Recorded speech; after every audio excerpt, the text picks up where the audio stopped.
os dois casos mais simples de apego ao passado, que é apego a coisas boas ou apego às coisas ruins, tem a ver com LV5 vida é dor. O apego às coisas ruins que aconteceram tem a ver com aquela tua ilustração. Eu ainda não me permiti sentir o que de ruim aconteceu lá atrás, então eu fico apegado inconscientemente ao passado, porque eu ainda não concluí aquele ciclo, porque eu ainda não integrei aquela dor. A palavra que eu gosto de usar é integrar. O que é integrar? É sentir aquela dor. Eu não tenho nenhuma dúvida que o dia que tu, em regressão, voltou para o dia do falecimento do teu avô, aquele dia tu sentiu a dor da perda do teu avô. Foi assim? Sim. Sentiu a dor. E depois que sente a dor, como a dor é a suprema mensageira, a mensagem foi: teu avô te amava, sim, ele apenas morreu. Sim. E aí, com a dor, eu recebo a mensagem. Então, resumindo, o apego ao passado das coisas ruins é a resistência àquela dor. Só que ao resistir àquela dor, é o contrário, eu fico preso naquela dor. Então eu não consigo seguir adiante, porque eu tenho a sensação que aquela dor vai se repetir, que é o teu caso, logo ali na frente. Então, se eu não integro, por exemplo, a falência de uma empresa, se eu não faço o luto profundo da falência de uma empresa, fica muito difícil empreender de novo. Ou eu empreendo, mas com muito medo. Eu não sou mais tão ousado, mais tão original, mais tão criativo, mais tão corajoso quanto eu fui inicialmente. E o apego às coisas boas também tem a ver com a resistência à dor. Eu não sei se tu tens, na tua prática de treinamento e de terapia, Tadashi, te confrontado com adultos que não querem crescer.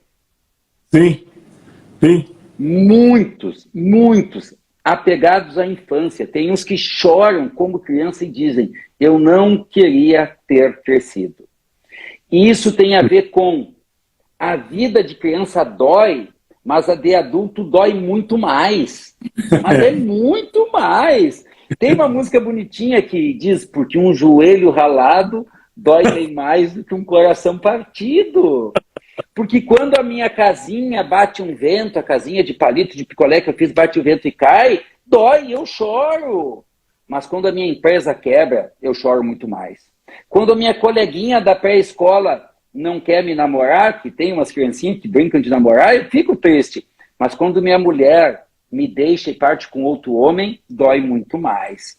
Mas nós viemos de uma geração, Tadashi, que pelo processo civilizatório, a geração dos nossos filhos, a minha também, foi poupada sobremaneira de toda sorte de dor. Toda sorte de dor. Toda. Meu avô andava de tamanco, eu andava de meia quentinha no inverno. Né? Meu avô andava de carroça trabalhando, eu ia de carro para a escola. Meu avô suportava a dor de dente tomando chá. Eu tomava analgésico. E esse é o processo civilizatório. Eu não estou dizendo que a humanidade tinha que evoluir. Mas teve um ônus. Qual é o bônus? As crianças, a partir da minha geração, mais ou menos, e quanto mais pior, foi poupada de toda sorte de dor. Meu pai fazia os brinquedos dele, Tadashi. Sim. Os nossos filhos não sabem onde enfiar os brinquedos. Olha a casa das crianças. Sim. Né? O Marcelo. E aí, então, só para fechar, Tadashi. E aí, então, essa dificuldade de lidar com a dor da vida adulta gerou uma geração de nenéns que nem quer trabalhar e nem quer estudar. Cada vez mais adultos que não assumem a sua própria vida. Querem ficar criança. Síndrome de Peter Pan, síndrome de Cinderela, não querem crescer, não querem dar conta da vida que é dor, que é outra das leis da vida. É muito curioso, porque a hora que eu te escuto falar, fico pensando assim, quanto que nós fomos educados, a grande maioria, né, para não sentir, né? Quanto a gente foi educado para não sentir.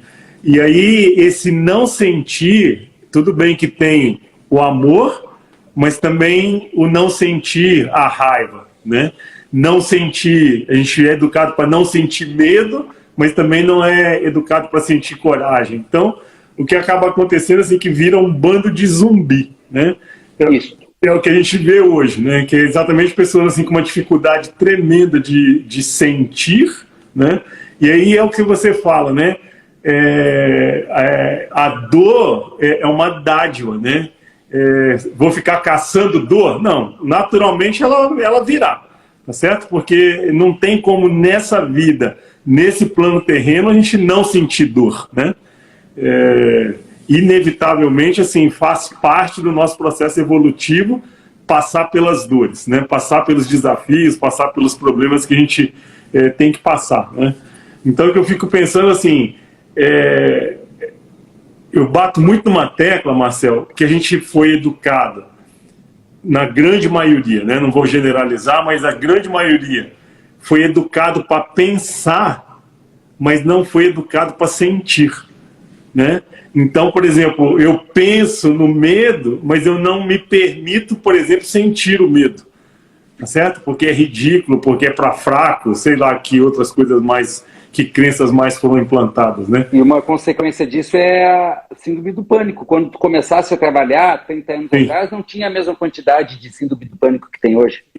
Sim, sim. Não tinha a mesma quantidade de depressão que tem hoje. Sim. Né? Essa é a consequência. Tadashi, isso é perfeito. Nós não fomos educados para sentir. Não Isso. fomos. E quero voltar um pouquinho antes lá para lembrar para as pessoas. Se não me educaram, até porque meus pais também não foram educados, para sentir o medo, eu não vou aprender a sentir coragem. Eu vou pensar na coragem e vou pensar Sim. no medo. Sim. Então é um preço muito alto que nós pagamos. Eu gosto de contar uma historinha, Tadashi, que é muito ilustrativa para as pessoas. Primeiro eu quero perguntar para as pessoas em casa, tá? Eu já sei essa resposta.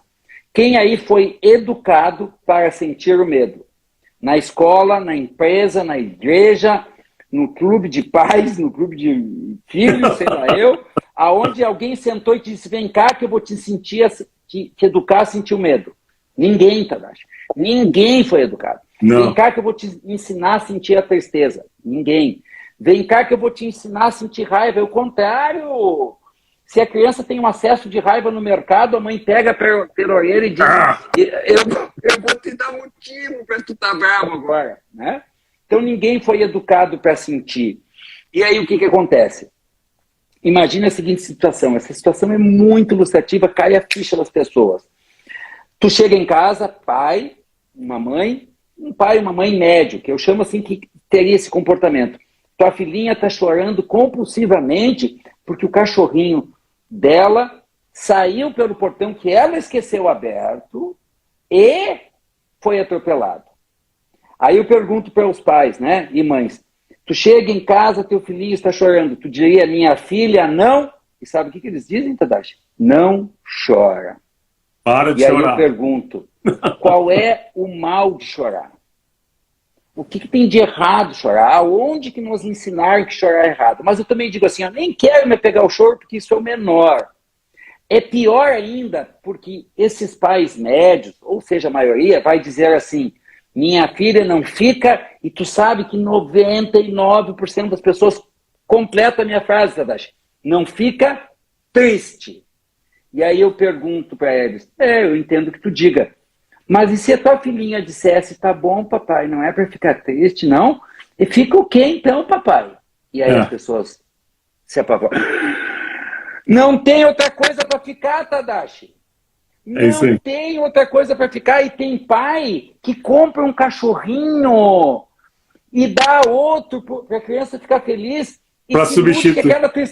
Para substituir. E pensa que aquela tristeza passou. Eu digo, não passou. Aquela ficou colada na alma. O corpo tem memória celular, não é assim, meu mestre? Sim. O corpo tem memória celular. Essa tristeza ele nunca vai mais passar, a não ser que ele sinta. Quem sabe em treinamento, quem sabe em terapia, quem sabe em meditação. E as pessoas se apavoram, Tadashi me diz, meu Deus, é mesmo, mas o que eu tinha que fazer? E aí eu gosto de ensinar, e é relativamente simples. Se a tua filha está triste por qualquer motivo, tu diz assim, tá triste, minha filha, tá? Ah, mãe, compreende. Eu também, uma vez, perdi um passarinho e eu fiquei muito triste. E eu tô triste por causa do cachorrinho que morreu. Vem cá, põe a cabeça aqui no ombro da mãe e chora. E chora junto com teu filho. Em 15 minutos, Tadashi, a criança integra a tristeza e aí sim, ela tá alegre, porque ela tem toda a vida dela para se alegrar. E tem uma coisa importante, muito importante. Por que que nós, adultos, queremos tirar os nossos filhos da tristeza? Porque nós não damos conta de suportar a tristeza de ver os nossos filhos tristes. Então fica uma geração arrancando a outra da tristeza e sim, estamos virando biorobôs, vivendo no piloto automático, zumbis, anestesiados, entorpecidos, no trabalho exacerbado, na comida exacerbada, no álcool exacerbado, sexo exacerbado, jogo exacerbado e exigência e busca de uma beleza inatingível e exacerbada também. É isso aí, todas as drogas para não sentir.